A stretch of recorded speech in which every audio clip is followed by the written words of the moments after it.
নমস্কার দর্শক বন্ধুরা, আজ আমি নিরামিষ পুঁই শাক রান্না করব। পুঁই শাক, কুমড়ো, আলু, কচুরমুখী সব কিছু কেটে গুছিয়ে নিয়েছি। তার মধ্যে কড়াইতে তেল দিয়ে ফোড়ন দিয়ে তার মধ্যে আলু, কচুরমুখী, কুমড়ো সব কিছু দিয়ে ভালো করে ভাজা করছি, একটু নুন হলুদ দিয়ে।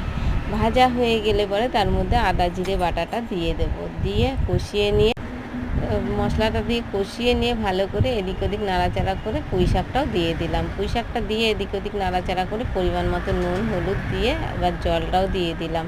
জলটা দিয়ে দিলে পরে এবার খানিকক্ষণ ফুটতে থাকলো। তার মধ্যে আমি কাঁচা লঙ্কা সর্ষে বেটে দিয়ে দেবো, দিয়ে দিলাম। দেয়া হয়ে গেছে। এবার না খানিকক্ষণ ফুটলো, মিনিট 10 ফোটার পরে এবার আমি ধনে জিরে গুঁড়ো দিয়ে নামিয়ে নিলাম।